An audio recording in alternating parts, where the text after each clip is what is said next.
प्यारे दर्शकों, नवा पंजाब चैनल ते तुहाडा निੱਘਾ स्वागत है।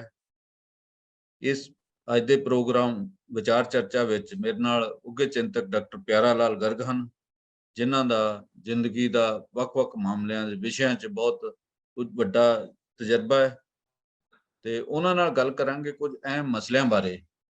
कप्पन सदीकी नूं कल सुप्रीम कोर्ट ने जमानत दे दित्ती है। जमानत देण लग्गिਆਂ भी कुछ शर्तां रखियां भी 6 हफ्ते दिल्ली 'ਚ रहेगा, ਜਦੋਂ ਆਪਣੇ ਸੂਬੇ 'ਚ ਜਾਏਗਾ ਕੇਰਲਾ 'ਚ ਤੇ ਉਹ ਉੱਥੇ ਜਾ ਕੇ ਵੀ ਪੁਲਿਸ ਨੂੰ ਇਤਲਾਹ ਕਰੇਗਾ ਹਰ ਸੋਮਵਾਰ ਦੇ ਸੋਮਵਾਰ। ਇਹ ਜਦੋਂ ਸੁਪਰੀਮ ਕੋਰਟ ਦੇ ਜਿਹੜੇ ਮੁੱਖ ਜੱਜ ਨੇ, ਚੀਫ ਜਸਟਿਸ, ਉਹਨਾਂ ਕਿਹਾ ਵੀ ਉਹਦੇ ਕੋਲ ਕੁਝ ਮਿਲਿਆ ਹੀ ਨਹੀਂ ਤੇ ਫਿਰ ਇਹ ਸ਼ਰਤਾਂ ਕੀ ਲਾਉਣ ਦੀ ਲੋੜ ਸੀਗੀ। ਚਲੋ ਉਹਨੂੰ 23 ਮਹੀਨਿਆਂ ਬਾਅਦ ਜ਼ਮਾਨਤ ਮਿਲੀ, ਵੱਡੀ ਗੱਲ ਹੈਗੀ ਹੈ। ਇਹਦੇ ਤੋਂ ਇਹ ਵੀ ਪਤਾ ਲੱਗਦਾ ਕਿ ਸਾਡੀਆਂ ਜਿਹੜੀਆਂ ਹੇਠਲੀਆਂ ਅਦਾਲਤਾਂ ਨੇ ਉਹਨਾਂ ਦੇ ਫੈਸਲਿਆਂ ਬਾਰੇ ਵੀ ਸਵਾਲ ਉੱਠਣੇ ਸੁਭਾਵਿਕ ਨੇ। ਜੇ ਉਹਦੇ ਕੋਲ ਕੁਝ ਮਿਲਿਆ ਹੀ ਨਹੀਂ ਸੀ ਤੇ ਉਹ ਇਸ ਜਾ ਰਿਹਾ ਸੀਗਾ ਹਾਥਰਸ ਨੂੰ, ਤੇ ਉਹਨੂੰ ਕਿਉਂ ਮਤਲਬ ਇੰਨੇ ਸਮਾਂ ਡਿਟੇਨ ਕੀਤਾ ਗਿਆ, ਇਹ ਆਪਣੇ ਆਪ 'ਚ ਵੱਡਾ ਸਵਾਲ ਹੈ। ਇਹਦੇ ਬਾਰੇ ਡਾਕਟਰ ਸਾਹਿਬ ਨਾਲ ਗੱਲ ਕਰਾਂਗੇ। ਉਸ ਤੋਂ ਇਲਾਵਾ ਪੰਜਾਬ ਵਜ਼ਾਰਤ ਦੀ ਕੱਲ ਕੈਬਨਿਟ ਦੀ ਮੀਟਿੰਗ ਸੀਗੀ, ਉਹਨੇ ਕੁਝ ਫੈਸਲੇ ਕੀਤੇ ਆ। ਉਹਨਾਂ ਫੈਸਲਿਆਂ ਦੇ ਵਿੱਚ ਜਿਹੜੇ ਕਾਲਜਾਂ ਦੇ ਵਿੱਚ ਭਾਵੇਂ ਕਿ ਕਾਲਜ ਪ੍ਰੋਫੈਸਰਾਂ ਨੂੰ, ਅਧਿਆਪਕਾਂ ਨੂੰ UGC ਗ੍ਰੇਡ ਦੇਣ ਦਾ ਫੈਸਲਾ ਕਰ ਲਿਆ, 7ਵੇਂ ਜਿਹੜਾ ਤਨਖਾਹ ਕਮਿਸ਼ਨ ਸੀਗਾ ਉਹਦੀਆਂ ਸਿਫਾਰਸ਼ਾਂ ਲਾਗੂ ਕਰਨ ਦਾ ਫੈਸਲਾ ਕਰ ਲਿਆ, ਪਰ ਨਾਲ ਹੀ ਇਹ ਫੈਸਲਾ ਵੀ ਕੀਤਾ ਹੈ ਕਿ ਅਧਿਆਪਕਾਂ ਨੂੰ ਜਿਹੜਾ ਉਹ ਜਿਹੜੇ ਰਿਟਾਇਰ ਹੋ ਚੁੱਕੇ ਉਹਨਾਂ ਨੂੰ ਰੀਇੰਪਲਾਇਮੈਂਟ ਦਿੱਤੀ ਜਾਏਗੀ। ਉਹਨਾਂ ਨੂੰ ਭਾਵੇਂ ਕਿ 36,000 ਤੇ 37,000 ਤੇ ਰੱਖਣ ਦਾ ਫੈਸਲਾ 33 ਤੋਂ 37,000 ਦੇ ਫੈਸਲਾ ਕੀਤਾ, ਪਰ ਇਹਦੇ ਨਾਲ ਬੇਰੁਜ਼ਗਾਰ ਜਿਹੜੇ ਆ, ਜਿਨ੍ਹਾਂ ਨੇ ਕਾਫੀ ਸਾਲ ਦੇਖਦਿਆਂ ਨੂੰ ਹੋ ਗਿਆ ਨੌਕਰੀਆਂ ਕਦੋਂ ਨਿਕਲਦੀਆਂ, ਉਹਨਾਂ 'ਚ ਇੱਕ ਨਿਰਾਸ਼ਾ ਹੈ। ਇਹਦੇ ਬਾਰੇ ਵੀ ਗੱਲ ਜਿਹੜੀ ਕਰਾਂਗੇ। ਫਿਰ ਪੰਜਾਬ ਦੇ ਜਿਹੜੇ ਮੁੱਖ ਮੰਤਰੀ ਭਗਵੰਤ ਮਾਨ ਕੱਲ ਮੰਡੀ ਜ਼ਿਲ੍ਹੇ ਦੇ ਵਿੱਚ ਸੀਗੇ, ਜਿੱਥੋਂ ਉਤੋਂ ਹਿਮਾਚਲ ਦੇ ਮੁੱਖ ਮੰਤਰੀ ਜੈਰਾਮ ਰਮੇਸ਼ ਆਉਂਦੇ। ਉੱਥੇ ਉਹਨਾਂ ਐਲਾਨ ਕੀਤਾ ਕਿ ਅਸੀਂ 6 ਲੱਖ ਲੋਕਾਂ ਨੂੰ ਬੇਰੁਜ਼ਗਾਰਾਂ ਨੌਕਰੀਆਂ ਦੇਵਾਂਗੇ। ਉਹਦੇ ਬਾਰੇ ਵੀ ਦੇਖਾਂਗੇ। ਇਸ ਦੇ ਨਾਲ ਹੀ ਜਿਹੜੇ ਰਾਹੁਲ ਗਾਂਧੀ ਨੇ ਅੱਜ ਦੇਸ਼ ਦੀ ਯਾਤਰਾ ਤੇ ਨੇ, ਭਾਰਤ ਜੋੜੋ ਮੁਹਿੰਮ ਚਲਾਈ ਹੋਈ ਹੈ। ਉਹਨਾਂ ਕਿਹਾ ਵੀ ਮੈਂ ਪ੍ਰਧਾਨਗੀ ਦੀ ਚੋਣ ਲੜਨੀ ਨਹੀਂ ਲੜਨੀ, ਜਦੋਂ ਚੋਣ ਹੋਏਗੀ ਉਦੋਂ ਹੀ ਦੱਸਾਂਗਾ। ਇਹਦੇ ਪਿੱਛੇ ਕੀ ਰਹੱਸ ਹੈ, ਕਿਉਂ ਨਹੀਂ ਉਹ ਦੱਸਣਾ ਚਾਹੁੰਦੇ? ਜੇ ਉਹਨਾਂ ਨੇ ਅਗਵਾਈ ਕਰਨੀ ਹੈ ਤਾਂ ਉਹਨਾਂ ਨੂੰ ਸਾਫ਼ ਤੌਰ ਤੇ ਦੱਸਣਾ ਚਾਹੀਦਾ। ਇਸ ਤੋਂ ਇਲਾਵਾ ਕਈ ਹੋਰ ਮਾਮਲੇ ਵੀ ਨੇ, ਪਰ ਅਸੀਂ ਮੁੱਖ ਤੌਰ ਤੇ ਗੱਲ ਜਿਹੜੀ ਆ ਸਦੀਕੀ ਕੱਪਨ ਤੋਂ ਸਦੀਕੀ ਤੋਂ ਕਰਾਂਗੇ। ਕੇਰਲਾ ਦੇ ਪੱਤਰਕਾਰ ਜਿਹੜਾ ਹਾਥਰਸ ਜਾ ਰਿਹਾ ਸੀਗਾ ਤੇ ਉਹਨੂੰ ਉੱਥੇ ਪਹੁੰਚਣ ਤੋਂ ਪਹਿਲਾਂ ਹੀ ਗ੍ਰਿਫਤਾਰ ਕਰ ਲਿਆ ਹੈ ਯੂਪੀ ਸਰਕਾਰ ਨੇ। 23 ਮਹੀਨੇ ਉਹਨੂੰ ਜੇਲ੍ਹ ਦੇ ਵਿੱਚ ਰਹਿਣਾ ਪਿਆ। ਡਾਕਟਰ ਸਾਹਿਬ, ਤੁਸੀਂ ਉਹਦੀ ਰਿਹਾਈ ਬਾਰੇ ਕੀ ਕਹਿਣਾ ਚਾਹੁੰਦੇ ਹੋ? ਕਿਉਂਕਿ ਬਹੁਤ ਲੰਮਾ ਸਮਾਂ ਉਹਨੂੰ, ਜਿਹੜਾ 23 ਮਹੀਨੇ ਕੋਈ ਛੋਟਾ ਸਮਾਂ ਨਹੀਂ ਹੁੰਦਾ, ਜਿਹਦੇ ਕੋਲ ਕੋਈ ਚੀਜ਼ ਵਸੂਲੀ ਨਹੀਂ ਹੋਈ, ਕੁਝ ਮਿਲਿਆ ਨਹੀਂ, ਉਹਨੂੰ ਇੰਨਾ ਸਮਾਂ ਉੱਥੇ ਰਹਿਣਾ ਪਿਆ। ਦੇਖੋ ਜੀ, ਜਿਹੜੀ ਸੁਪਰੀਮ ਕੋਰਟ ਦੇ ਮੁੱਖ ਨਿਆਂਧੀਸ਼ ਦੀ ਬੈਂਚ ਨੇ ਫੈਸਲਾ ਕੀਤਾ ਜਵਾਨ ਦਾ, ਉਹਦੇ 'ਚ ਵੀ ਉਹਨਾਂ ਨੇ ਇਹ ਗੱਲ ਦਰਜ ਕੀਤੀ ਹੈ ਕਿ ਇਸ ਦੀ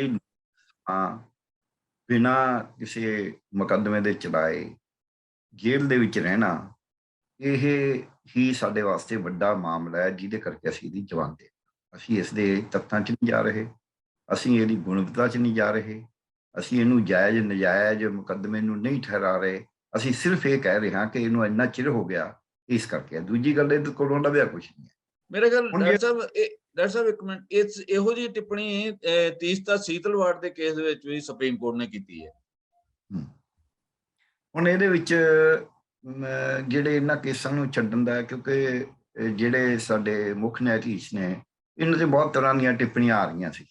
ਉਹਨਾਂ ਟਿੱਪਣੀ ਨੂੰ ਵੀ ਇੱਕ ਕਿਸਮ ਦਾ ਰੋਕਣ ਦਾ ਇੱਕ ਤਰੀਕਾ ਹੈ ਕਿ ਜਿਹੜੇ ਵਿਅਕਤੀਗਤ ਕੇਸ ਨੇ ਉਹਨਾਂ 'ਚ ਕੋਈ ਇਹੋ ਜਿਹੇ ਫੈਸਲੇ ਲਓ ਜਿਨ੍ਹਾਂ ਦੇ ਨਾਲ ਇਹ ਲੱਗੇ ਕਿ ਵੀ ਨਹੀਂ ਇਹ ਕੋਈ ਬਹੁਤ ਵੱਡਾ ਇਨਸਾਫ ਹੋ ਰਿਹਾ ਹੈ, ਤੇ ਜਿਹੜੇ ਵੱਡੇ ਨੀਤੀਗਤ ਫੈਸਲੇ ਹੋਣ ਉਹ ਫਿਰ ਜਿਹੇ ਜਿਹੇ ਵੀ ਹੋ ਜਾਣਗੇ। ਤਾਂ ਉਹਦੇ 'ਚ ਇੱਕ ਇਹ ਹਮੇਸ਼ਾ ਹੀ ਹੁੰਦਾ ਹੈ, ਨਿਆਂਪਾਲਿਕਾ ਜਿੰਨੀ ਮਰਜ਼ੀ ਉੱਚੀ ਹੈ, ਪਰ ਇਹ ਜਿਹੜੀਆਂ ਸਮਝ ਹੁੰਦੀ ਹੈ, ਇਹ ਹਮੇਸ਼ਾ ਕਿਸੇ ਵੀ ਪ੍ਰਸ਼ਾਸਨਿਕ ਅਧਿਕਾਰੀ 'ਚ, ਕਿਸੇ ਵੀ ਸਿਆਸਤਦਾਨ ਦੇ ਵਿੱਚ, ਕਿਸੇ ਵੀ ਨਿਆਇਕ ਅਧਿਕਾਰੀ ਦੇ ਵਿੱਚ, ਕਿਸੇ ਵੀ ਕਿੱਤਾ ਮਾਹਰ ਦੇ ਦਿਮਾਗ ਦੇ ਵਿੱਚ ਰਹਿੰਦੀਆਂ ਨੇ।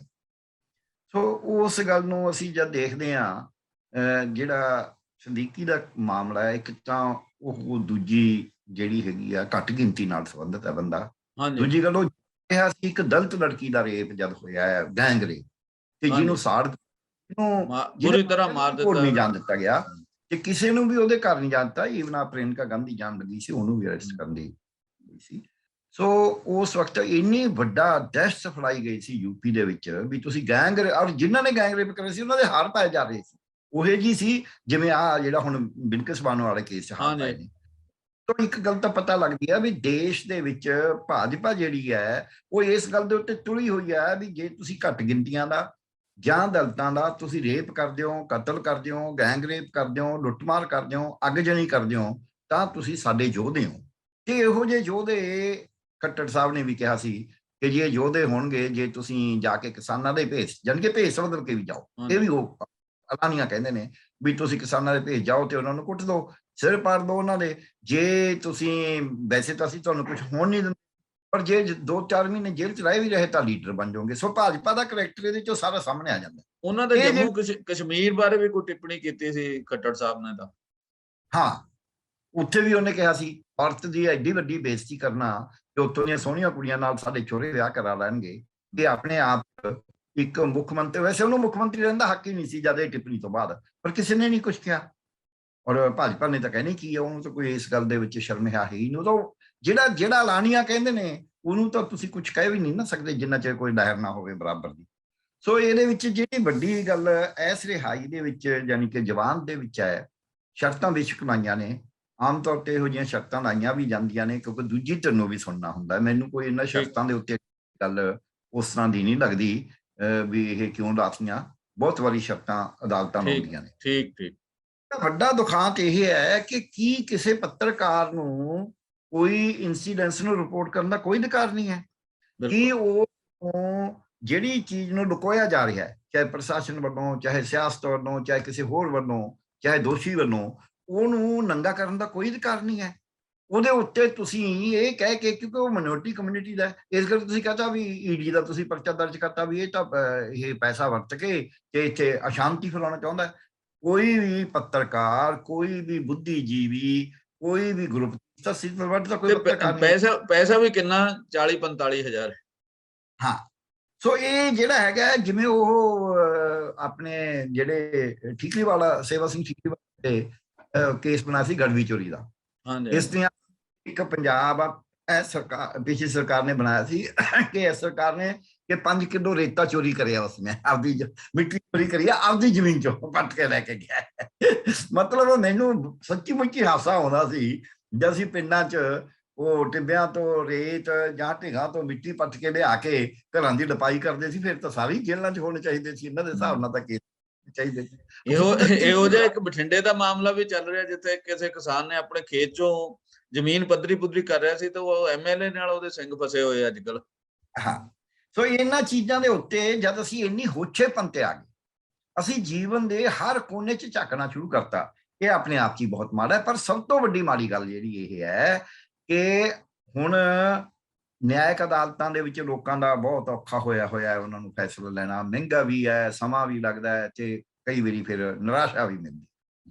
ਇਸੇ ਤਰ੍ਹਾਂ ਹੀ ਸਿਆਸੀ ਪਾਰਟੀਆਂ ਤੋਂ ਵੀ ਉਸ ਤਰੀਕੇ ਦੀ ਉਮੀਦ ਨਹੀਂ ਆ ਰਹੀ। ਇੱਕ ਪ੍ਰੈਸ ਦਾ ਕੁਝ ਹਿੱਸਾ, ਪ੍ਰੈਸ ਦਾ ਵੀ ਬਹੁਤ ਵੱਡਾ ਹਿੱਸਾ ਇੱਕ ਕਿਸਮ ਦਾ ਜਿਹਨੂੰ ਗੋਦੀ ਮੀਡੀਆ ਕਹਿੰਦੇ ਬਣ ਗਿਆ ਸੀ, ਪਰ ਜਿਹੜੇ ਪੱਤਰਕਾਰ ਨੇ, ਛੋਟਾ ਮੋਟਾ ਚੈਨਲ ਚਲਾਉਂਦੇ ਨੇ, ਉਹਨਾਂ ਦੇ ਰਾਹੀਂ ਲੋਕਾਂ 'ਚ ਇੱਕ ਸੂਚਨਾ ਜਾ ਰਹੀ ਸੀ।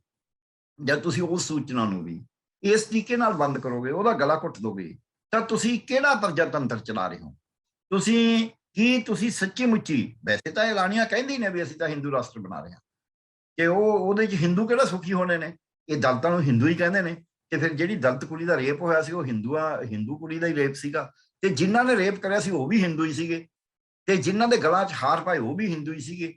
ਸੋ ਇਸ ਕਰਕੇ ਕਿਹੜੇ ਹਿੰਦੂਆਂ ਨੂੰ ਬਚਾ ਰਹੇ ਨੇ, ਇਹ ਵੀ ਇੱਕ ਸਵਾਲ ਵੱਡਾ ਇਹਦੇ 'ਚ ਖੜਾ ਹੁੰਦਾ ਹੈ। ਪਰ ਇਸ ਤੋਂ ਵੀ ਵੱਡਾ ਸਵਾਲ ਇਹ ਹੈ ਕਿ ਅਸੀਂ ਟੋਟਲ ਜਿਹੜਾ ਸਾਡਾ ਬੋਲਣ ਦੀ ਆਜ਼ਾਦੀ ਦਾ ਅਧਿਕਾਰ ਹੈ, ਜਿਹੜਾ ਸਾਨੂੰ ਸੰਵਿਧਾਨ ਨੇ ਦਿੱਤਾ ਹੈ, ਕਿ ਅਸੀਂ ਉਸ ਨੂੰ ਬਿਲਕੁਲ ਹੀ ਖਤਮ ਕਰਨ ਚਾਹੁੰਦੇ ਹਾਂ? ਕਿ ਅਸੀਂ ਬਿਲਕੁਲ ਕਹਿਣ ਚਾਹੁੰਦੇ ਹਾਂ ਵੀ ਬਿਲਕੁਲ ਕੋਈ ਮੀਡੀਆ ਵਾਲਾ, ਕੋਈ ਬੁੱਧੀਜੀਵੀ, ਕੋਈ ਲੇਖਕ, ਕੋਈ ਹੋਰ ਵਿਅਕਤੀ ਇਹ ਗੱਲ ਚੁੱਕ ਨਹੀਂ ਸਕੇਗਾ, ਕੋਈ ਲੋਕਾਂ ਦਾ ਸਮਰਥਕ, ਕੋਈ ਲੋਕਾਂ ਦੇ ਨਾਲ ਖੜਨ ਵਾਲਾ, ਪੁਲਿਸ ਦੀਆਂ, ਸਰਕਾਰ ਦੀਆਂ, ਸਿਆਸਤ ਦੀਆਂ, ਗੁੰਡਿਆਂ ਦੀਆਂ ਕੀਤੀਆਂ ਹੋਈਆਂ ਵਧੀਕੀਆਂ ਦੇ ਵਿਰੁੱਧ ਆਪਣੀ ਜ਼ਬਾਨ ਨਹੀਂ ਖੋਲ੍ਹ ਸਕਦਾ, ਆਪਣੇ ਤੱਥ ਨਹੀਂ ਪ੍ਰਕਾਸ਼ਿਤ ਕਰ ਸਕਦਾ ਕਿ ਮੈਨੂੰ ਡਰ ਹੈ ਵੀ ਇਹ ਫਿਰ ਜਿਹੜੀਆਂ PUCL ਵਰਗੀਆਂ ਜਥੇਬੰਦੀਆਂ ਨੇ, ਇਹ ਜਥੇਬੰਦੀਆਂ ਨੇ, ਉਹਨਾਂ ਤੇ ਵੀ ਅਗਲਾ ਹਮਲਾ ਹੋਏਗਾ, ਕਿਉਂਕਿ ਤਿਆਰੀ ਉਹਨਾਂ ਦੀ ਵੀ ਹੈ।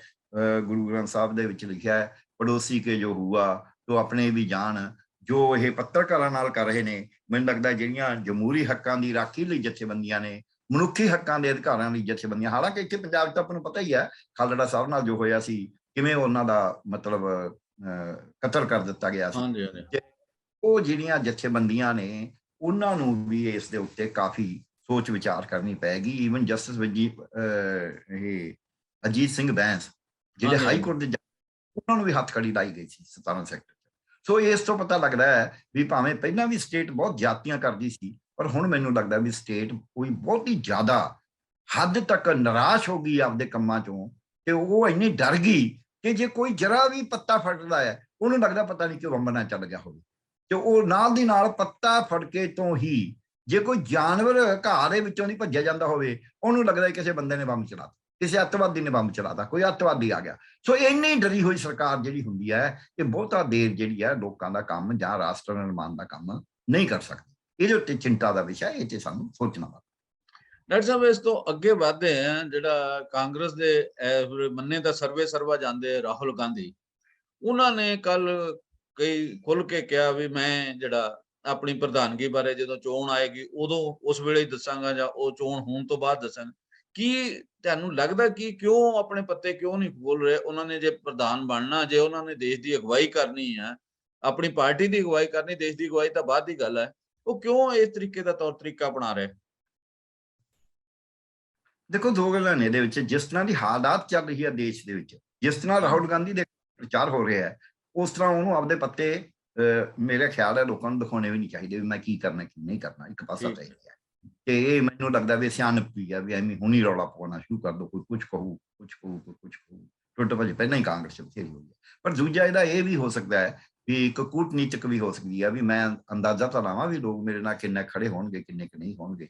ਇਹ ਯਾਤਰਾ ਦੇ ਰਾਹੀਂ ਅਸੈਸ ਕਰਨ ਦਾ, ਭਾਵੇਂ ਕਿ ਰੈਲੀ ਬਹੁਤ ਵੱਡੀ ਹੋਈ ਹੈ, ਉਹਦੇ ਚ ਬਹੁਤ ਸਾਰੇ ਲੋਕਾਂ ਨੇ ਉਹਦਾ ਸਮਰਥਨ ਵੀ ਕਰਿਆ, ਪਰ ਇਹਦੇ ਬਾਵਜੂਦ ਉਹ ਆਪਣਾ ਵੀ ਮੈਂ ਕਿੰਨੇ ਕੁ ਪਾਣੀ ਚ, ਆਪਣੇ ਪਾਣੀ ਨੂੰ ਟੈਸਟ ਕਰਨ ਦਾ ਵੀ ਉਹ ਇਹ ਕੋਸ਼ਿਸ਼ ਹੈਗੀ ਹੈ। ਔਰ ਮੈਨੂੰ ਦੋਨੇ ਗੱਲਾਂ ਕੋਈ ਬਹੁਤੀਆਂ ਗਲਤ ਵੀ ਨਹੀਂ ਲੱਗਦੀਆਂ, ਕਿਉਂਕਿ ਜਦ ਵੀ ਕਿਸੇ ਬੰਦੇ ਨੇ ਕਿਤੇ ਅਖਾੜੇ 'ਚ ਕੁੱਦਣਾ ਹੋਵੇ, ਉਹਨੂੰ ਆਪਦੇ ਦੌੜਿਆਂ ਦੀ ਤਾਕਤ ਵੀ ਦੇਖਣੀ ਹੁੰਦੀ ਹੈ, ਉਹਨੇ ਆਪਦੇ ਸਮਰਥਕ ਵੀ ਦੇਖਣੇ ਹੁੰਦੇ ਨੇ, ਕਿ ਉਹ ਕੁੱਦਣ ਤੋਂ ਪਹਿਲਾਂ ਹੀ ਲੋਕਾਂ ਨੂੰ ਪ੍ਰਚਾਰ ਕਰੀ ਜਾਵੇ ਵੀ ਮੈਂ ਤਾਂ ਹੁਣ ਇੰਨੀ ਪੰਜੀਰੀ ਖਾਲੀ, ਹੁਣ ਤਾਂ ਮੈਂ ਜਿੱਤਣਾ, ਹੁਣ ਤਾਂ ਮੈਂ ਜਾਣਾ ਹੀ ਜਾਣਾ ਹੈ।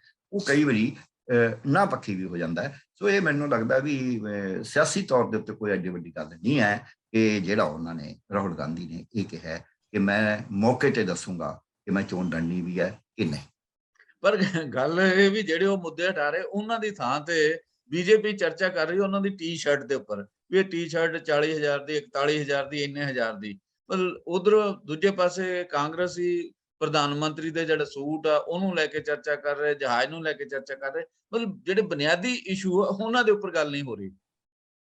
ਦੇਖੋ, ਇਹ ਗੱਲ ਤਾਂ ਜੰਮੂ ਸਾਹਿਬ ਵੈਸੇ ਤਾਂ 40-45 ਹਜ਼ਾਰ ਦੀ ਸ਼ਰਟ ਦੇ ਮੁਕਾਬਲੇ 10 ਲੱਖ ਦਾ ਕੋਟ ਪ੍ਰਧਾਨ ਮੰਤਰੀ ਪਾਵੇ, ਉਹ ਚ ਜਾਂਦਾ ਬਹੁਤ ਵਾਰੀ, ਤੇ ਉਹ 10 ਲੱਖ ਦਾ ਕੋਟ ਆਪਣੇ ਆਪ ਹੀ, ਜਾਂ 8,000 ਕਰੋੜ ਦੇ ਹਵਾਈ ਜਹਾਜ਼ ਚੜੇ, ਜਾਂ 25,000 ਕਰੋੜ ਦਾ ਵਿਸਤਾ ਪ੍ਰੋਜੈਕਟ ਬਣਾ ਕੇ, ਕਿ ਸਾਰੇ ਇਤਿਹਾਸ ਨੂੰ ਬਦਲਦੇ ਵੀ ਹੁਣ ਰਾਜਪਥ ਨਹੀਂ ਹੋਏਗਾ, ਹੁਣ ਇਹ ਹੋਏਗਾ ਤੇ ਫਲਾਣਾ ਹੋਏਗਾ। ਉਹ ਜਿਹੜਾ ਸਾਰਾ ਕੁਛ ਹੈ ਉਹ ਆਪਣੇ ਆਪ ਚ ਹੀ ਹਾਸੋਹੀਣ ਹੈ। ਔਰ ਜਿਹੜਾ 10 ਲੱਖ ਕੋਟ ਪਾਉਣ ਵਾਲਾ, ਕਹਿੰਦੇ ਛੱਜ ਤਾਂ ਬੋਲਦੇ, ਛਾਲਨੀ ਕੀ ਬੋਲਦੇ, 10 ਲੱਖ ਵਾਲਾ ਦੀ ਪਾਰਟੀ ਉਹ 45,000 ਦੇ ਉੱਤੇ ਟਿੱਪਣੀਆਂ ਕਰ ਰਹੀ ਹੈ। ਪਰ ਸਾਡੇ ਜਿਹੜੇ ਸਿਆਸਤਦਾਨ ਨੇ, ਇਹਨਾਂ ਕੋਲੇ ਲੋਕਾਂ ਦੇ ਮੁੱਦੇ ਹੱਲ ਕਰਨ ਦੀ ਨਾਮਨਸ਼ਾ ਹੈ, ਚਾਹੇ ਉਹ ਕਾਂਗਰਸ ਚ ਕੋਈ ਨਹੀਂ, ਸਾਰੇ ਉਹਨਾਂ ਦੀ ਵਿਦੇਸ਼ੀਆਂ ਦਾ, ਕਾਰਪੋਰੇਟ ਦਾ ਹੀ ਦਮ ਭਰਦੇ ਨੇ, ਕੋਈ ਥੋੜਾ ਕੋਈ ਬਹੁਤਾ, ਕੋਈ ਨਾਲ ਬਹੁਤ ਜ਼ਿਆਦਾ ਕਮਿਊਨਿਸਟ ਕਰਦਾ, ਫਿਰਕੂਵਾਦ ਕਰਦਾ, ਕੋਈ ਥੋੜਾ ਫਿਰਕੂਵਾਦ ਕਰਦਾ, ਫਿਰਕੂਵਾਦ ਵੀ ਸਾਰੇ ਕਰਦੇ ਥੋੜਾ ਬਹੁਤਾ, ਪਰ ਇਹ ਕੋਈ ਜ਼ਿਆਦਾ ਹੀ ਕਰਦੀ ਹੈ ਬੀਜੇਪੀ। ਸੋ ਉਹਦੇ ਵਿੱਚ ਜਿਹੜੀ ਸਾਡੇ ਸਿਆਸਤਦਾਨ ਨੇ, ਕਿਉਂਕਿ ਇਹਨਾਂ ਕੋਲੇ ਬੇਰੁਜ਼ਗਾਰੀ ਦੀ, ਮਹਿੰਗਾਈ ਦੀ, ਦੇਸ਼ ਦੀ ਪ੍ਰਭੂ ਸੱਤਾ ਦੀ, ਦੇਸ਼ ਦੇ ਕਿਸਾਨਾਂ ਦੀ, ਸਾਡੇ ਸਿੱਖਿਆ ਦੀ, ਸਾਡੇ ਨੌਜਵਾਨਾਂ ਦੀ, ਸਾਡੇ ਸਿਹਤ ਦੀ, ਪਰਿਆਵਰਨ ਦੀ, ਇਹਨਾਂ ਚੀਜ਼ਾਂ ਦਾ ਕਿਸੇ ਦਾ ਵੀ ਕੋਈ ਹੱਲ ਨਹੀਂ, ਕਿਉਂਕਿ ਇਹ ਹੱਲ ਕਰਨੇ ਨਹੀਂ ਚਾਹੁੰਦੇ। ਇਹ ਅੰਬਾਨੀ ਅਡਾਨੀਆਂ ਦੇ ਨਾਲ, ਕਾਰਪੋਰੇਟ ਦੇ ਨਾਲ, ਸਰਮਾਏਦਾਰ ਜਗਤ ਦੇ ਨਾਲ ਖੜੇ ਨੇ, ਤਾਂ ਫਿਰ ਬਾਕੀਆਂ ਨੂੰ ਤਾਂ ਕੁਝ ਮਿਲਣਾ ਹੀ ਨਹੀਂ। ਕਿ ਜਦੋਂ ਉਹਨੂੰ ਦੇਣਾ ਤੁਸੀਂ ਸਾਰਾ ਕੁਝ, ਕਿ ਬਾਕੀਆਂ ਨੂੰ ਤੁਸੀਂ ਕਿੱਥੋਂ ਨਾ ਵੰਡੇ ਸੀ, ਨਹੀਂ ਮਿਲ ਕੇ ਆਪਣੇ ਨੂੰ ਦੇ, ਉਹਨਾਂ ਨੇ ਨਾਲ, ਉਹਨਾਂ ਨੂੰ ਇਹਨਾਂ ਨੇ ਆਪਣੇ ਬਣਾਇਆ ਹੋਇਆ, ਜਿਹੜੇ ਅੰਬਾਨੀ ਅਡਾਨੀ ਨੇ, ਸਰਮਾਏਦਾਰ ਨੇ। तो इस करके मैनूं लगदा भी पार्टियां फिर क्योंकि उन्हां कोल कोई मुद्दा नहीं है, इस करके वो एक दूजे ते टिक्का टिप्पणी भी तेरा मूँह विंगा है, तेरे कपड़े ऐ, तैं अज नहाता नहीं, तूं अज ऐ बैठण दा तेरा तरीका गलत है। जे होर कुछ ना होवे फिर कहंदे तूं मैनूं भाषा उच्ची च बोलिया, तूं मैनूं भाषा ठीक नहीं वरती। सो मेनो मेनी हुंदे ने एक दूजे नूं, ये मेहने हुंदे सी अगे, ਤੇ ਉਹ ਮਿਹਨੇ ਨੇ ਜਦ ਇਹ ਦੋਸਤੀ ਪਾ ਲੈਂਦੇ ਨੇ ਉਦੋਂ ਮਿਹਨੇ ਖਤਮ ਹੋ ਜਾਂਦੇ ਨੇ। ਇਸੇ ਕਰਕੇ ਇਹ ਤੱਥ ਹੈ ਪੰਜਾਬ ਦੇ ਵਿੱਚ ਕਿਹਾ ਜਾਂਦਾ ਹੈ ਲੜਦਿਆਂ ਦੇ ਮਿਹਨੇ ਤੇ ਗਾਉਂਦਿਆਂ ਦੀਆਂ ਸਿੱਠਣੀਆਂ। ਗੱਲ ਉਹੀ ਕਹਿੰਦੇ ਨੇ ਜਦ ਇਕੱਠੇ ਨੇ ਉਦੋਂ ਕਹਿੰਦੇ ਸਾਡਾ ਪਿਆਰ ਹੈ, ਪਿਆਰ 'ਚ ਇਹੀ ਗੱਲ ਕਹਿ ਰਹੇ ਆ। ਜਦ ਇਹ ਲੜਾਈ ਕਰਦੇ ਨੇ ਉਦੋਂ ਕਹਿੰਦੇ ਨੇ ਅਸੀਂ ਲੜਾਈ 'ਚ ਮਿਹਨਾ ਦਿੰਦੇ ਹਾਂ। ਗੱਲਾਂ ਇਹਨਾਂ ਕੋਲ ਇੰਨੀਆਂ ਹੀ ਨੇ, ਨਾ ਇਹ ਪਿਆਰ 'ਚ ਕਿਸੇ ਦਾ ਕੁਝ ਕਰਨਾ ਇਹਨਾਂ ਨੇ, ਨਾ ਇਹਨਾਂ ਨੇ ਲੜਾਈ 'ਚ ਕੁਝ ਕਰਨਾ, ਇਹਨਾਂ ਨੇ ਮਿਹਨੇ ਤੇ ਸਿੱਠਣੀਆਂ ਹੀ ਦੇਣੀਆਂ ਨੇ ਤੇ ਲੋਕਾਂ ਦੇ ਪੱਲੇ ਨਹੀਂ ਕੁਝ ਪਾਉਣਾ, ਕਿਉਂਕਿ ਇਹਨਾਂ ਦੇ ਆਪਦੇ ਪੱਲੇ ਕੁਝ ਨਹੀਂ ਹੈ, ਇਹਨਾਂ ਦੇ ਆਪਦੇ ਪੱਲੇ ਕੁਝ। ਇਹ ਸਿਰਫ ਸਿਆਸਤ ਜਿਹੜੀ ਕਰਦੇ ਨੇ ਉਹ ਧੱਕੇ ਨਾਲ ਧੌੜੇ ਨਾਲ ਅੰਬਾਨੀਆਂ ਅਡਾਨੀਆਂ ਦੇ ਸਿਰ ਤੇ ਕਰ। ਇੱਕ ਡਾਕਟਰ ਸਾਹਿਬ ਹੋਰ ਅਹਿਮ ਖਬਰ ਹੈ, ਕਿਉਂਕਿ ਪੰਜਾਬ ਦੀ ਗੱਲ ਹੋ ਰਹੀ ਹੈ ਤੇ ਵਿਜੇ ਰੂਪਾਨੀ ਜਿਹੜੇ ਗੁਜਰਾਤ ਦੇ ਮੁੱਖ ਮੰਤਰੀ ਸੀ, ਉਹਨਾਂ ਨੇ ਬੀਜੇਪੀ ਨੇ ਉਹਨਾਂ ਨੂੰ ਪੰਜਾਬ ਦੇ ਇੰਚਾਰਜ ਲਾ ਦਿੱਤਾ ਹੈ ਬੀਜੇਪੀ ਦਾ। ਉਹਦੇ ਤੋਂ ਤੁਸੀਂ ਕੀ ਦੇਖ ਰਹੇ ਹੋ? ਮਤਲਬ ਏਡਾ ਵੱਡਾ ਮਤਲਬ ਉਹਨੂੰ ਮੁੱਖ ਮੰਤਰੀ ਰਹੇ, ਉਹਨਾਂ ਨੂੰ ਇੰਚਾਰਜ ਲਾਉਣ ਤੋਂ ਕੀ ਭਾਵ ਲੈਣੇ, ਕਿੱਧਰ ਨੂੰ? ਦੇਖੋ ਜਿਹੜਾ ਬੰਦਾ ਕਿਉਂਕਿ ਉਹ ਨੇੜੇ ਦੀ ਸਟੇਟ 'ਚ ਮੁੱਖ ਮੰਤਰੀ ਰਹੇ ਨੇ ਤੇ ਇਹ ਕਾਂਗਰਸੀਆਂ ਨੇ ਵੀ ਉੱਥੋਂ ਹੀ ਲਾਉਂਦੇ ਰਹੇ ਨੇ, ਸੋ ਇਹ ਇੱਕ ਮੁਕਾਬਲੇਬਾਜ਼ੀ ਜਿਹੀ ਕਰੀ ਆ ਵੀ ਤੁਸੀਂ ਲਾਉਣੇ ਅਸੀਂ ਵੀ ਲਾ ਦਿੰਦੇ ਹਾਂ, ਉੱਥੋਂ ਦੇਖ ਲੈਂਦੇ ਹਾਂ ਕਰਦੇ ਨੇ। ਇਹਨਾਂ ਦਾ ਮੈਦਾਨੀ ਇਲਾਕਿਆਂ ਦਾ ਕਿਉਂਕਿ ਥੋੜਾ ਕਿੰਨਾ ਪਹਾੜ ਵੀ ਨਾਲ ਲੱਗਦਾ ਤੇ ਮੈਨੂੰ ਲੱਗਦਾ ਹੈ ਵੀ ਇਹ ਕੋਈ ਵੱਡੀ ਗੱਲ ਨਹੀਂ ਹੈ। ਉਸ ਨੂੰ ਮੁੱਖ ਮੰਤਰੀ ਨੂੰ ਪ੍ਰਭਾਵੀ ਲਾਉਣ ਦਾ ਮਤਲਬ ਥੋੜਾ ਜਿਹਾ ਐਡਜਸਟ ਵੀ ਕਰਨਾ ਵੀ ਦੇਖ ਤੂੰ ਚਿੰਤਾ ਨਾ ਕਰ, ਮੰਤਰੀ ਨਹੀਂ ਰਹਿਣ ਦਿੰਦੇ ਤਾਂ ਵੀ ਕੋਈ ਗੱਲ ਨਹੀਂ, ਤੈਨੂੰ ਉਹਦਾ ਦੇ ਕੇ ਰੱਖਾਂਗੇ। ਕਿਉਂਕਿ ਪਾਰਟੀਆਂ 'ਚ ਅੱਜ ਕੱਲ੍ਹ ਅਹੁਦਿਆਂ ਦੀ ਦੌੜ ਬੜੀ ਹੈ, ਸਮੇਤ ਬੀਜੇਪੀ ਸਾਰੇ ਛੱਡਣ ਨੂੰ ਚਾਹੁੰਦੇ ਨੇ। ਅਜੇ ਤਾਂ ਬੀਜੇਪੀ ਦਾ ਮਾੜਾ ਜਿਹਾ ਘੜੋਕਬੰਦ ਜਿਹਾ ਚੱਕਿਆ ਨਹੀਂ ਗਿਆ, ਜਿੱਦੇ ਥੋੜਾ ਜਿਹਾ ਇਹਨਾਂ ਨੂੰ ਐਂ ਲੱਗਣ ਲੱਗ ਗਿਆ ਨਾ ਉਦੋਂ ਤੁਸੀਂ ਦੇਖੋ ਵੀ ਇਹ ਡੰਡੋਂ ਦੀ ਪਸੇਰੀ ਵਾਂਗੂ ਛਾਲਾਂ ਬੀਜੇਪੀ 'ਚੋਂ ਬਾਹਰ ਕਿਵੇਂ ਮਾਰਦੇ ਨੇ। ਔਖਾ ਕੰਮ ਨਹੀਂ ਹੁੰਦਾ ਸਿਆਸਤਦਾਨਾਂ ਕੋਲੇ, ਕਿਉਂਕਿ ਆਪਦਾ ਧਰਾਤਲ ਨਹੀਂ ਹੈ, ਇਸ ਕਰਕੇ ਉਹ ਕਿਸੇ ਕਦੇ ਜਿਹੜੀ ਪਾਰਟੀ ਜਿੱਤਦੀ ਹੋਵੇ, ਅੱਜ ਮੋਦੀ ਸਾਹਿਬ ਦਾ ਲੱਗੇ ਵੀ ਮੋਦੀ ਸਾਹਿਬ ਚੋਣਾਂ ਜਿਤਾ ਨਹੀਂ ਸਕਦੇ ਬੀਜੇਪੀ ਨੂੰ, ਤਾਂ ਮੋਦੀ ਸਾਹਿਬ ਕੱਖੋਂ ਹੌਲੇ ਹੋ ਜਾਣਗੇ ਉਸੇ ਬੀਜੇਪੀ ਦੇ ਵਿੱਚ। ਸੋ ਇਹ ਕੋਈ ਵੱਡੀ ਗੱਲ ਨਹੀਂ। ਇੱਕ ਡਾਕਟਰ ਸਾਹਿਬ ਚਲੋ ਅਗਲੀ ਗੱਲ ਕਰਨ ਤੋਂ ਪਹਿਲਾਂ ਇੱਕ ਗੱਲ ਮੈਂ ਅੱਜ ਹੀ ਦੇਖ ਰਿਹਾ ਸੀਗਾ, ਜਿਹੜੇ ਗੁਲਾਮ ਨਬੀ ਆਜ਼ਾਦ ਜਿਹੜੇ ਜੰਮੂ ਕਸ਼ਮੀਰ ਉਹ ਜਿਹੜੇ ਕਾਂਗਰਸ ਤੋਂ ਪਿਛਲੇ ਦਿਨ ਵੱਖ ਹੋਏ, ਉਹਨਾਂ ਨੇ ਇੱਕ ਜੰਮੂ 'ਚ ਕੱਲ ਵੱਡਾ ਇਕੱਠ ਕੀਤਾ ਸੀਗਾ। ਉਸ ਇਕੱਠ ਦੀ ਇੱਕ ਖਾਸੀਅਤ ਸੀਗੀ ਕਿ ਉਹਨਾਂ ਨੇ ਸਾਰੇ ਜਿਹੜੀ ਜ਼ਿੰਦਗੀ ਭਰ ਦੇ ਭਾਵੇਂ ਕੋਈ ਲਗਾਤਾਰ ਰਾਜ ਸਭਾ 'ਚ ਰਹੇ, ਕੈਬਨਿਟ 'ਚ ਰਹੇ, ਮਤਲਬ ਜੰਮੂ ਕਸ਼ਮੀਰ ਦੇ ਮੁੱਖ ਮੰਤਰੀ ਵੀ ਰਹੇ, ਉਹਨਾਂ ਨੇ ਸਾਰੇ ਮਾਮਲਿਆਂ 'ਚ ਕਿਹਾ ਵੀ ਕਾਂਗਰਸ ਪਾਰਟੀ ਨੇ ਬੜਾ ਧੱਕਾ ਕੀਤਾ। ਪਰ ਕੱਲ ਦੇ ਭਾਸ਼ਣ 'ਚ ਉਹਨਾਂ ਇੱਕ ਸ਼ਬਦ ਵੀ ਬੀਜੇਪੀ ਦੇ ਵਿਰੁੱਧ ਨਹੀਂ ਬੋਲਿਆ। ਉਹ ਜਿਹੜਾ ਉਹਨਾਂ ਦਾ ਸਾਰਾ ਇਹ ਦਲ ਬਦਲੀ ਹੈ ਜੋ ਵੀ ਉਹਨਾਂ ਕੀਤਾ, ਇਹਨੂੰ ਕਿਵੇਂ ਤੁਸੀਂ ਦੇਖਦੇ ਹੋ? ਦੇਖੋ ਗੁਲਾਮ ਨਬੀ ਆਜ਼ਾਦ ਨੂੰ ਨਾ ਤਾਂ ਕਾਂਗਰਸ ਪਛਾਣ ਸਕੀ ਉਸ ਤਰੀਕੇ ਨਾਲ। ਗੁਲਾਮ ਨਬੀ ਆਜ਼ਾਦ ਨੇ ਹਰ ਵਾਰੀ ਆਪਦੀ ਮੌਕਾ, ਜਿਹੜੇ ਅੱਜ ਤੋਂ ਪਹਿਲਾਂ ਰਾਜ ਸਭਾ ਦੇ ਵਿੱਚ ਜਿਸ ਤਰ੍ਹਾਂ ਦੀ ਉਹਦੇ ਡਾਇਲੋਗ ਹੋਇਆ ਸੀ, ਜਿਸ ਤਰ੍ਹਾਂ ਦਾ ਪ੍ਰਧਾਨ ਮੰਤਰੀ ਨਾਲ ਉਹਦਾ ਡਾਇਲੋਗ ਹੋਇਆ ਸੀ, ਉਹ ਤੋਂ ਪਤਾ ਲੱਗਦਾ ਸੀ ਵੀ ਉਹਦੇ ਨਾਲ ਰਲ ਗਿਆ। ਉਹ ਗੱਲ ਵੱਖਰੀ ਹੈ ਵੀ ਟਾਈਮ ਲੰਘਾਤਾ ਉਹਨੇ ਸਾਲ ਭਰ ਦਾ, ਵੀ ਚਲ ਕੋਈ ਨਹੀਂ, ਏਦਾਂ ਹੀ ਗੁੱਡੀ ਗੁੱਡੀ ਰਿਲੇਸ਼ਨ ਦੇ ਵਿੱਚ ਹੀ। ਉਹਦੀ ਸਪਸ਼ਟ ਹੈ ਵੀ ਹੁਣ ਉਹਨੂੰ ਐਂ ਲੱਗਦਾ ਹੈ ਕਿ ਮੈਂ ਬੀਜੇਪੀ ਦੇ ਵਿੱਚ ਜਾ ਕੇ ਮੁਸਲਿਮ ਮਿਨੋਰਟੀ ਨੂੰ ਆਪਦੇ ਨਾਲ ਲਾ ਕੇ, ਬੀਜੇਪੀ ਨੂੰ ਲੋੜ ਹੈ ਕਿ ਉਹੋ ਜਿਹੇ ਲੀਡਰ ਮੁਸਲਮਾਨਾਂ ਦੇ ਆਉਣ, ਕਿਉਂਕਿ ਨਕਵੀ ਸਾਹਿਬ ਹੁਣ ਉਹਨਾਂ ਦੇ ਵਾਸਤੇ ਕੋਈ ਬਹੁਤੇ ਵਰਤੋਂਯੋਗ ਰਹੇ ਨਹੀਂ ਤੇ ਉਹਨਾਂ ਨੂੰ ਉਹੋ ਜਿਹੇ ਲੀਡਰ ਚਾਹੀਦੇ ਨੇ। ਉਹੋ ਜਿਹੇ ਲੀਡਰ ਤਾਂ ਹਾਂ, ਤੇ ਹੁਣ ਖਾਸ ਕਰਕੇ ਕਸ਼ਮੀਰ ਦੇ ਵਿੱਚ ਉਹਨਾਂ ਨੂੰ ਇੱਕ ਲੀਡਰ ਦੀ ਲੋੜ ਸੀਗੀ, ਮੁਸਲਮਾਨ ਲੀਡਰ ਦੀ, ਜਿਹੜਾ ਉਹਨਾਂ ਦੇ ਨਾਲ, ਕਿਉਂਕਿ ਪਹਿਲਾਂ ਮੁਫਤੀ ਨਾਲ ਉਹਨਾਂ ਨੇ ਸਾਂਝ ਪਾਈ ਹੋਈ ਸੀ, ਉਹ ਤਾਂ ਉਹਨਾਂ ਦੀ ਪੂਰੀ ਹੁਣ ਹੋਈ ਨਹੀਂ ਹੈ। ਸੋ ਉੱਥੇ ਉੱਧਰੋਂ ਇਕੱਠੇ ਹੋਈ ਜਾਂਦੇ ਨੇ ਜਿਹੜੇ ਆਪਣੇ ਫਰੂਕ ਅਬਦੁੱਲਾ ਤੇ ਉਮਰ ਅਬਦੁੱਲਾ ਤੇ ਇਹ ਮੁਫਤੀ। ਇਸ ਕਰਕੇ ਉਹਨਾਂ ਨੂੰ ਆਜ਼ਾਦ ਤੋਂ ਹੀ ਕਾਸ ਹੈ ਬੀਜੇਪੀ ਨੂੰ, ਤੇ ਬੀਜੇਪੀ ਦੇ ਵਾਸਤੇ ਉਹ ਬੀਜੇਪੀ ਜਾਵੇ ਜਾਂ ਨਾ ਜਾਵੇ, ਇਹ ਤਾਂ ਇਹਨਾਂ ਨੇ ਆਪਣੀ ਕੂਟਨੀਤਿਕ ਤਰੀਕੇ ਨਾਲ ਦੇਖਣਾ ਹੈ ਵੀ ਉਹਨੂੰ, ਜਿਵੇਂ ਅਮਰਿੰਦਰ ਸਿੰਘ ਦਾ ਕਰਿਆ ਸੀ ਵੀ ਬੀਜੇਪੀ 'ਚ ਜਾ ਕੇ ਬੀਜੇਪੀ ਉਹਨੂੰ ਸਿੱਧੇ ਤੌਰ ਤੇ ਅੰਦਰ ਲੈ ਕੇ ਬੀਜੇਪੀ ਨੂੰ ਜ਼ਿਆਦਾ ਫਾਇਦਾ ਹੈ ਜਾਂ ਉਹਨੂੰ ਬਾਹਰ ਖੜਾ ਕਰਕੇ ਜ਼ਿਆਦਾ ਫਾਇਦਾ। ਸੋ ਇਹ ਗੱਲ ਉਹ ਹੈਗਾ ਹੁਣ ਬੀਜੇਪੀ ਦੇ ਨਾਲ ਹੀ, ਕੋਈ ਦੋ ਰਾਏ ਨਹੀਂ ਇਹਦੇ ਵਿੱਚ, ਉਹ ਸਿੱਧਾ ਹੀ ਆ, ਕੋਈ ਐਵੇਂ ਕਨਫਿਊਜ਼ਨ ਹੋਵੇ ਤਾਂ ਰੱਖੀ ਜਾਣ। ਡਾਕਟਰ ਸਾਹਿਬ ਤੁਸੀਂ ਅਮਰਿੰਦਰ ਸਿੰਘ ਹੋਣਾ ਦੀ ਗੱਲ ਕੀਤੀ ਹੈ, ਅਮਰਿੰਦਰ ਸਿੰਘ ਹੋਣੀਆਂ ਨੂੰ ਪਹਿਲਾਂ ਇੱਕ ਚੱਲੀ ਸੀ ਵੀ ਉਪ ਰਾਸ਼ਟਰਪਤੀ ਲਾਇਆ ਜਾ ਰਿਹਾ, ਫਿਰ ਲੱਗਾ ਸੀ ਵੀ ਕਿਤੇ ਸੂਬੇ ਦਾ ਗਵਰਨਰ ਲਾ ਦਿੱਤਾ ਜਾਏਗਾ, ਫਿਰ ਸੁਨੀਲ ਜਾਖੜ ਹੋਣੀ ਵੀ ਆ ਗਏ। ਇਹਨਾਂ ਦੋਨਾਂ ਦਾ ਕੀ ਭਵਿੱਖ ਬੀਜੇਪੀ 'ਚ ਇਸ ਵੇਲੇ ਤੁਸੀਂ ਦੇਖ ਰਹੇ, ਇਹਨਾਂ ਚੋਂ ਕਿਹਨੂੰ ਅੱਗੇ ਲਾ ਰਹੇ ਬੀਜੇਪੀ ਵਾਲੇ? ਦੇਖੋ ਬੀਜੇਪੀ ਜਿਹੜੀ ਹੈਗੀ ਹੈ ਉਸ ਨੂੰ ਉਹਦੀਆਂ ਜੜ੍ਹਾਂ ਬੜੀਆਂ ਇਸ ਮਾਮਲੇ 'ਚ ਹੁੰਦੀਆਂ ਨੇ। ਉਹ ਬੜੇ ਇਸ ਦੇ ਵਿੱਚ ਹੈਗੇ ਨੇ। ਉਹ ਸਾਮ ਦਾਮ ਦੰਡ ਭੇਦ ਸਾਰਾ ਵਰਤਣਾ ਜਾਣਦੇ ਨੇ। ਇਹ ਜਿੱਦਾਂ ਕਿਸੇ ਨੇ ਕਿਹਾ ਸੀ ਨਾ ਵੀ ਉਹਨੂੰ ਉਪ ਰਾਸ਼ਟਰਪਤੀ ਬਣਾਉਣਗੇ, ਤਾਂ ਮੈਂ ਉਦੋਂ ਅਜੇ ਚੋਣਾਂ ਦੇ ਅਜੇ ਨਾਮਕਰਨ ਵੀ ਨਹੀਂ ਹੋਇਆ ਸੀ। ਮੈਂ ਕਿਹਾ ਸੀ ਭੁਲੇਖਾ ਛੱਡ ਦੇਣਾ ਚਾਹੀਦਾ ਸਾਨੂੰ ਵੀ ਉਹ ਬੀਜੇਪੀ ਅਮਰਿੰਦਰ ਸਿੰਘ ਨੂੰ ਉਪ ਰਾਸ਼ਟਰਪਤੀ ਬਣਾ ਦੇ। ਬੀਜੇਪੀ ਆਪਦੀ ਇੱਕ ਯੋਜਨਾ 'ਤੇ ਚੱਲਦੀ ਹੈ, ਉਹਦੇ 'ਚ ਅਮਰਿੰਦਰ ਸਿੰਘ ਉਹਨਾਂ ਦੇ ਉਸ ਤਰੀਕੇ ਨਾਲ ਫਿੱਟ ਨਹੀਂ ਹੈ ਵੀ ਉਹ ਜੋ ਮਰਜ਼ੀ, ਉਹ ਤਾਂ ਈਡੀ ਦੇ ਡਰ ਕਰਕੇ ਫਿੱਟ ਹੈ, ਅਦਰਵਾਈਜ਼ ਉਹ ਕੋਈ ਫਿੱਟ ਨਹੀਂ ਹੈ ਉਹਨਾਂ ਦੇ। ਸੋ ਜਿਹੜਾ ਉਹਨਾਂ ਦੀ ਪੋਲੀਟਿਕਸ ਦੇ ਵਿੱਚ ਫਿੱਟ ਨਹੀਂ ਹੈ ਅੱਜ, ਹਾਲਾਂਕਿ ਅੰਗਰੇਜ਼ਾਂ ਦੇ ਪਿੱਛੂ ਉਹ ਵੀ ਰਹੇ ਨੇ, ਅੰਗਰੇਜ਼ਾਂ ਦੇ ਪਿੱਛੂ ਮਹਾਰਾਜਾ ਪਟਿਆਲਾ ਵੀ ਰਹੇ ਸੀਗੇ। ਸੋ ਪਰ ਅੱਜ ਦੀ ਸਿਆਸਤ ਦੇ ਵਿੱਚ ਹਾਂ ਇਹ ਜ਼ਰੂਰ ਹੈ, ਕਿਉਂਕਿ ਜੋ ਜਾਂ ਕੈਪਟਨ ਦਾ ਤੌਰ ਤਰੀਕਾ ਹੈ ਉਹਦੇ ਵਿੱਚ ਉਹਨਾਂ ਨੂੰ ਲੱਗ ਸਕਦਾ ਵੀ ਕਿਸੇ ਸਿੱਖ ਨੂੰ ਯਾਰ ਆਪਾਂ ਜੇ ਗਵਰਨਰ ਲਾ ਦਈਏ ਤਾਂ ਕੋਈ ਖਾਸ ਗੱਲ ਨਹੀਂ ਹੈ। ਗਵਰਨਰ ਲਾਉਣਾ ਕੋਈ ਵੱਡੀ ਗੱਲ ਵੀ ਨਹੀਂ ਉਹਨਾਂ ਵਾਸਤੇ, ਐਵੇਂ ਪਾਂਡੀਚੇਰੀ ਦਾ ਗਵਰਨਰ ਲਾ ਦੇਣ ਤਾਂ ਕੋਈ ਖਾਸ ਗੱਲ ਨਹੀਂ, ਲੈਫਟੀਨੈਂਟ ਲਾ ਦੇਣਾ ਐਡੀ ਗੱਲ ਹੈ ਨਹੀਂ, ਲਾ ਵੀ ਸਕਦੇ ਨੇ। ਦਿੱਲੀ ਦਾ ਲੈਫਟੀਨੈਂਟ ਗਵਰਨਰ ਲਾਉਣ ਤੋਂ ਤਾਂ ਰਹੇ, ਪਰ ਕਿਤੇ ਹੋਰ ਲਾ ਵੀ ਸਕਦੇ ਨੇ। ਪਰ ਹੁਣ ਸਿੱਖ ਲੀਡਰ ਉਹਨਾਂ ਕੋਲ ਜ਼ਿਆਦਾ ਵੱਡੇ ਬੈਠੇ ਨੇ। ਦਿੱਲੀ ਦੀ ਸਿੱਖ ਜਿਹੜੀ ਸਿਆਸਤ ਹੈ ਉਹਦਾ ਮੁਕਾਬਲਾ ਨਹੀਂ ਕਰ ਸਕਦਾ। ਇਸੇ ਤਰ੍ਹਾਂ ਜਿਹੜੇ ਜਾਖੜ ਸਾਹਿਬ ਨੇ ਉਹ ਨਾ ਤਾਂ ਪੰਜਾਬ 'ਚ ਉਹਨਾਂ ਦਾ ਕੋਈ ਬਹੁਤ ਵੱਡਾ ਉਸ ਤਰੀਕੇ ਨਾਲ ਆਧਾਰ, ਉਹ ਤਾਂ ਕਾਂਗਰਸ ਦੇ ਲੀਡਰ ਕਰਕੇ ਸੀ। ਉਹ ਆਪਦਾ ਤਾਂ ਕੋਈ ਆਧਾਰ ਨਹੀਂ ਹੈ। ਐਵੇਂ ਇੱਕ ਏਰੀਏ 'ਚ ਆਧਾਰ ਨੂੰ ਬੀਜੇਪੀ ਕਿਉਂ ਲਊਗੀ, ਉਹਨਾਂ ਨੂੰ ਕੋਈ ਅਹੁਦਾ ਦੇਊਗੀ? ਬੀਜੇਪੀ ਦਾ ਆਪਦਾ ਕੈਡਰ ਨਹੀਂ ਬੈਠਾ। ਸੋ ਇਸ ਕਰਕੇ ਇਹ ਦੋਨੇ ਇਸ ਭੁਲੇਖੇ 'ਚ ਨੇ। ਇਹਨਾਂ ਦਾ ਉਹ ਹਾਲ ਹੈ ਵੀ ਨਾ ਉਧਰ ਕੇ ਰਹੇ ਨਾ ਉਧਰ ਕੇ ਗਏ, ਨਾ ਖੁਦਾਈ ਮਿਲਾ ਨਾ ਵਸਾਲੇ ਗਏ, ਦੋਦਾ में दोनों गए, ना माया मिली ना राम। ਸੋ ਇਹ ਦੇ ਵਿੱਚ ਫਿਰਦੇ ਨੇ ਦੋਨੀ, ਕਦੇ ਇੱਧਰ ਕਦੇ ਇੱਧਰ ਕਦੇ ਇੱਧਰ। ਹੁਣ ਅਮਰਿੰਦਰ ਸਿੰਘ ਦਾ ਜਵਾਬ ਬੀਜੇਪੀ ਕਿੱਥੋਂ ਦੇਗੀ? ਜਿੰਨਾ ਬੀਜੇਪੀ ਉਹਨੂੰ ਛੋੜ ਕਹਿੰਦੀ ਰਹੀ ਹੈ ਵੀ ਉਹ ਸੀਸਵਾ ਮਹਿਲ ਤੇ ਫਲਾਣਾ, ਅੱਜ ਉਹ ਸੀਸਵਾ ਮਹਿਲ ਦਾ ਕੀ ਕਹੂਗੀ? ਸੋ ਇਸ ਕਰਕੇ ਉਹਨੂੰ ਵਰਤ ਰਹੇ ਨੇ, ਉਹਨਾਂ ਕੁ ਵਰਤਿਆ ਜਾਊਗਾ। ਉਹਨੂੰ ਵੀ ਅੱਜ ਲੋੜ ਹੈ ਦੋਹਾਂ ਨੂੰ। ਜਾਖੜ ਨੇ ਕਾਂਗਰਸ ਨੂੰ ਛੱਡ ਕੇ ਆਪਦਾ ਟੋਟਲ ਭਵਿੱਖ ਕਿਸਮ ਦਾ ਗਵਾ ਲਿਆ, ਤੇ ਮਹਾਰਾਜੇ ਦਾ ਭਵਿੱਖ ਤਾਂ ਕਾਂਗਰਸ 'ਚ ਰਿਹਾ ਹੀ ਨਹੀਂ ਸੀ। ਹਾਂਜੀ ਹਾਂਜੀ, ਭਵਿੱਖ ਕੈਪਟਨ ਅਮਰਿੰਦਰ ਸਿੰਘ ਦਾ ਤਾਂ ਖਤਮ ਹੋ ਗਿਆ ਸੀ ਆਲਮੋਸਟ। ਉਹ ਕਹੇ ਨਾ ਕਹੇ ਇਹ ਠੀਕ ਹੈ, ਉਹਨੂੰ ਮਾਣ ਇੱਜ਼ਤ ਜਿਵੇਂ ਇਹਨਾਂ ਨੇ ਬੀਜੇਪੀ ਵਾਲੇ ਜੇ ਆਪਦੇ ਅਡਵਾਨੀ ਸਾਹਿਬ ਨੂੰ ਮਾਰਗਦਰਸ਼ਕ ਮੰਡਲ 'ਚ ਪਾ ਸਕਦੇ ਨੇ ਤੇ ਇਹਨੂੰ ਸਿੱਖ ਮੰਡਲ 'ਚ ਪਾ ਦੇਣਗੇ, ਹੋਰ ਕੀ ਕਰਨਗੇ? ਤੇ ਉਸ ਨੂੰ ਜਾਖੜ ਸਾਹਿਬ ਨੂੰ ਪਾ ਦੇਣਗੇ ਹਿੰਦੂਆਂ ਦੇ ਮਾਰਗਦਰਸ਼ਕ ਮੰਡਲ 'ਚ, ਉਹ ਵੀ ਪੰਜਾਬ ਦੇ 'ਚ।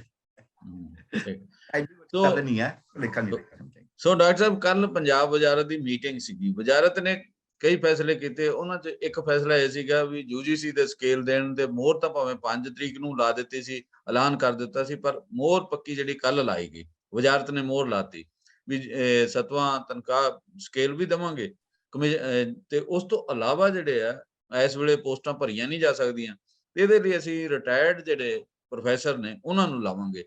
ਤੇ ਹਿਮਾਚਲ 'ਚ ਕਿਹਾ ਵੀ ਅਸੀਂ 6 ਲੱਖ ਨੂੰ ਰੁਜ਼ਗਾਰ ਦੇਵਾਂਗੇ। ਦੋਨਾਂ ਗੱਲਾਂ ਨੂੰ ਤੁਸੀਂ ਦੱਸੋ, ਇਹਨਾਂ ਬਾਰੇ ਤੁਹਾਡੀ ਕੀ ਕਹਿਣਾ? ਦੇਖੋ ਗੱਲ ਇਹ ਹੈ ਵੀ ਸਾਡੇ ਜਿਹੜਾ ਲੋਕਤੰਤਰ ਹੈ ਇਹਦਾ ਤਾਂ ਜਮਾ ਹੀ ਪੱਠਾ ਬਹਿ ਗਿਆ।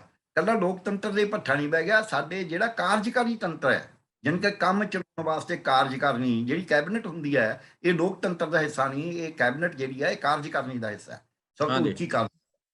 ਸਾਡੇ ਕਾਰਜਕਾਰਨੀ ਨੇ ਵੀ ਅਸੀਂ ਧੱਜੀਆਂ ਉਡਾਤੀਆਂ। ਪਹਿਲਾਂ ਮੋਦੀ ਸਾਹਿਬ ਨੇ ਕਾਨੂੰਨ ਵਾਪਸ ਲੈਣਾ ਸੀ ਤਾਂ ਉਹਨੇ ਆਪ ਹੀ ਵਾਪਸ ਲੈ ਕੇ ਬਾਅਦ 'ਚ ਕੈਬਨਿਟ 'ਚ ਲੈ ਕੇ ਗਏ ਨੇ। ਇਹ ਭਗਵੰਤ ਮਾਨ ਕਰ ਰਿਹਾ, ਦੋਹਾਂ 'ਚ ਕੋਈ ਫਰਕ ਨਹੀਂ ਇਸ ਮਾਮਲੇ 'ਚ ਵੀ ਪਹਿਲਾਂ ਐਲਾਨ ਕਰ ਦਿਓ। ਆਹ ਜਿਹੜਾ ਲਾਉਣੇ ਸੀ ਰਿਟਾਇਰੀ, ਇਹ ਵੀ ਪਹਿਲਾਂ ਐਲਾਨ ਕਰਤਾ ਸੀਗਾ, ਇਹ ਦੋਨੇ ਐਲਾਨ ਕਰੇ ਸੀਗੇ ਤੇ ਉਹ ਹੁਣ ਕੈਬਨਿਟ 'ਚ ਪਾਸ ਕਰਾ ਲਓ। ਉਹੀ ਇਹਦਾ ਮਤਲਬ ਇਹ ਹੋਇਆ ਵੀ ਜੋ ਮੁੱਖ ਮੰਤਰੀ ਜਾਂ ਜੋ ਪ੍ਰਧਾਨ ਮੰਤਰੀ ਜੋ ਕੁਛ ਉਹ ਜ਼ਬਾਨੋਂ ਕੱਢਦਾ ਤੇ ਉਹ ਕੈਬਨਿਟ ਨੇ ਮੋਹਰ ਲਾਉਣੀ ਹੈ। ਯਾਨੀ ਕਿ ਕੈਬਨਿਟ ਆਪਦਾ, ਜਿਹਨੂੰ ਅਸੀਂ ਕਹਿੰਦੇ ਵਿਵੇਕ ਨਾਲ ਵਿਚਾਰ ਕਰਨਾ, ਆਪਦੇ ਵਿਵੇਕ ਨਾਲ ਫੈਸਲੇ ਲੈਣੇ, ਕੈਬਨਿਟ ਉਹ ਫੈਸਲੇ ਨਹੀਂ ਲੈ ਰਹੀ, ਨਾ ਉਹ ਲੈ ਸਕੇਗੀ, ਕਿਉਂਕਿ ਉੱਥੇ ਹਾਲਤ ਜਿਹੜੀ ਇਹਨਾਂ ਨੇ ਕਰ ਦਿੱਤੀ ਹੈ ਉਹ ਹਾਲਤ ਬਹੁਤੀ ਹੋਈ ਮਾੜੀ ਹੈ।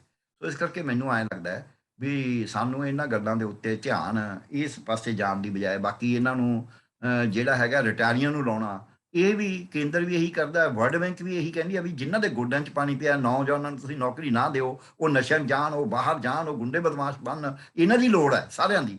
ਤੁਸੀਂ ਦੱਸੋ, ਤੁਸੀਂ 35,000 ਦੀ ਨੌਕਰੀ, 35,000 ਦੀ ਨੌਕਰੀ ਨੂੰ ਲੋਕ ਹਾੜੇ ਕੱਢਦੇ ਫਿਰਦੇ ਨੇ, ਇਲੈਕਸ਼ਨ ਲੱਗਣ ਵਾਲੇ ਵੀ ਨੇ। ਪਰ ਡਾਕਟਰ ਸਾਹਿਬ ਉਹਨਾਂ ਦੀ ਤਾਂ ਪੈਨਸ਼ਨ ਹੀ ਇਹ ਤੋਂ ਕਿਤੇ ਵੱਧ ਹੋਏਗੀ। ਮੈਂ ਇਹੀ ਕਹਿਣਾ, ਉਹ ਪੈਨਸ਼ਨ ਦਾ ਲੱਖ 1.5 ਲੱਖ ਹੈ, 1.25 ਲੱਖ।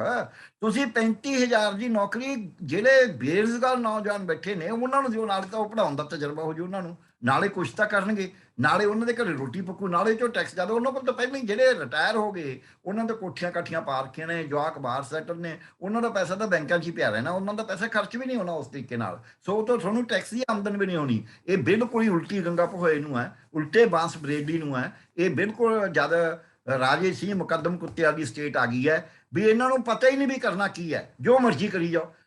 ਇਹ ਜਾ ਕੇ ਕਹਿੰਦੇ ਨੇ ਵੀ ਅਸੀਂ ਹਿਮਾਚਲ ਦੇ ਵਿੱਚ 6 ਲੱਖ ਨੌਕਰੀ ਦਿਆਂਗੇ। ਉਹਨੂੰ ਪੁੱਛੋ ਪੰਜਾਬ 'ਚ 6 ਲੱਖ ਦੇ ਦਿਓ। ਹਿਮਾਚਲ ਦੀ ਆਬਾਦੀ 70 ਲੱਖ ਦੀ ਹੈ, ਪੰਜਾਬ ਦੀ 3, ਤੁਸੀਂ 3 ਕਰੋੜ ਦਾ 6 ਲੱਖ ਨੌਕਰੀ ਦੇ ਨਹੀਂ ਸਕੇ, ਤੇ ਤੁਸੀਂ 70 ਲੱਖ 'ਚ 6 ਲੱਖ ਦਿਓਗੇ, ਕਿੱਥੋਂ ਦੇ ਦੋਗੇ? ਕੋਈ ਇਹਨਾਂ ਨੂੰ ਪੁੱਛੇ ਵੀ ਦਿਓਗੇ ਕਿੱਥੋਂ ਨੌਕਰੀ? ਐਵੇਂ ਤੁਸੀਂ ਥੁੱਕੀਆਂ ਬੜੇ ਪਕਾਉਣੇ ਨੇ, ਤੁਸੀਂ ਹਵਾਈ ਗੱਲਾਂ ਛੱਡਣੀਆਂ ਨੇ, ਗੀਤ ਗਾਉਣੇ ਹੋਰ ਗੱਲ ਹੈ, ਚੁਟਕਲੇ ਸੁਣਾਉਣੇ ਹੋਰ ਗੱਲ ਹੈ। ਕਿ ਉਹ ਪਹਿਲੇ ਸਾਡੇ ਵਿੱਤ ਮੰਤਰੀ ਸੀਗੇ, ਉਹ ਕਪਟਲ ਸੁਣਾਈ ਜਾਂਦੇ ਸੀ, ਉਹ ਸ਼ੇਰ ਸੁਣਾਈ ਜਾਂਦੇ ਸੀ, ਇਹ ਚੁਟਕਲੇ ਸੁਣਾਈ ਜਾਂਦੇ ਨੇ ਮੁੱਖ ਮੰਤਰੀ। ਰੁਜ਼ਗਾਰ ਦੇਣ ਵਾਸਤੇ ਅੱਜ ਤੱਕ ਮਨਰੇਗਾ 'ਚ 32 ਲੱਖ ਦੇ ਕਾਰਡ ਬਣ ਸਕਦੇ ਸੀ, ਅੱਜ ਤੱਕ ਤਾਂ ਇਹਨਾਂ ਨੇ ਮੁਹਿੰਮ ਚਲਾਈ ਨਹੀਂ ਵੀ ਅਸੀਂ ਕਾਰਡ ਬਣਾ ਦਈਏ। ਉਹਦੇ ਵਿੱਚ 80,000 ਨੂੰ ਵਾਈਟ ਕਾਲਰ ਜੋਬ ਮਿਲ ਸਕਦਾ ਸੀ, ਉਹ ਵੀ ਨਹੀਂ ਦੇਣਾ। ਤੇ ਜਿਹੜਾ 1300 ਪੋਸਟ ਖਾਲੀ ਪਈ ਆ ਲੈਕਚਰਾਂ ਦੀ, 1300 ਬੰਦੇ ਨੂੰ ਤੁਸੀਂ 35,000 ਤੇ ਵੀ ਲੈਕਚਰਰ ਦਾ ਲਾ ਲਓ। ਹੁਣ ਤਾਂ 21,000 ਹੀ ਦੇ ਰਹੇ ਨੇ ਉਹਦੇ ਵਿੱਚ, ਚਲੋ UGC ਲਾ 32 ਹੋ ਜੂਗੇ, ਤੁਸੀਂ 35,000 ਤੇ ਲਾ ਦਿਓ ਉਹਨਾਂ ਨੂੰ। ਤੁਸੀਂ 1600 ਨੌਜਵਾਨ ਜਿਹਨੇ MA PhD MPhil ਕਰੀਆਂ ਹੋਈਆਂ ਨੇ, ਉਹਨਾਂ ਨੂੰ ਤੁਸੀਂ ਬਿਲਕੁਲ ਬਿਨਾਂ ਕਿਸੇ ਪੱਖਪਾਤ ਦੇ, ਬਿਲਕੁਲ ਮੈਰਿਟ ਦੇ ਆਧਾਰ ਤੇ ਤੁਸੀਂ ਉਹਨਾਂ ਨੂੰ ਲਾ ਦਿਓ। ਦੱਸੋ ਤੁਹਾਨੂੰ ਇਹ ਠੇਕੇ ਤੇ ਲਾ ਦਿਓ ਵੀ 6-6 ਮਹੀਨੇ 7 ਸਾਲ ਦੇ ਵਾਸਤੇ, ਹਰ ਸਾਲ ਅਸੀਂ ਨਵਾਂ ਕਰਿਆ ਕਰਾਂਗੇ ਠੇਕਾ, ਬਾਅਦ 'ਚ ਦੇਖੀ ਜੋ ਹੁੰਦਾ। ਤੁਸੀਂ ਜਿਨ੍ਹਾਂ ਦੇ ਗੋਡਿਆਂ 'ਚ ਪਾਣੀ ਪਿਆ, ਜਿਨ੍ਹਾਂ ਨੇ ਪਹਿਲਾਂ ਹੀ ਕੁਝ ਨਹੀਂ, ਇਹਨਾਂ ਦੀ ਆਦਤਾਂ ਪਹਿਲਾਂ ਹੀ ਜਿਹੀਆਂ ਹੈਗੀਆਂ ਉਹੀ ਜਿਹੀਆਂ ਬਣ ਚੁੱਕੀਆਂ ਨੇ, ਉਹਨਾਂ ਨੂੰ ਕਿਉਂ ਨੌਕਰੀ ਦਿੰਦੇ ਹੋ? ਇਹ ਇਹੀ ਮੱਤ ਮਾਰੀ ਸੀ ਪਹਿਲਾਂ ਬਾਦਲ ਸਾਹਿਬ ਨੇ, ਦੀ ਸਰਕਾਰ ਨੇ ਕਰਤਾ ਸੀ ਵੀ ਅਸੀਂ 1-1 ਸਾਲ ਕਰਕੇ 60 ਸਾਲ ਕਰਾਂਗੇ। ਫਿਰ ਕੈਪਟਨ ਸਾਹਿਬ ਦੀ ਸਰਕਾਰ ਇਦਾਂ ਹੀ ਚੱਲਦੀ ਰਹੀ, ਆ ਕੇ ਆਖਰ ਦੇ ਵਿੱਚ ਉਹ ਜਿਵੇਂ ਕਹਿੰਦੇ ਨੇ ਵੀ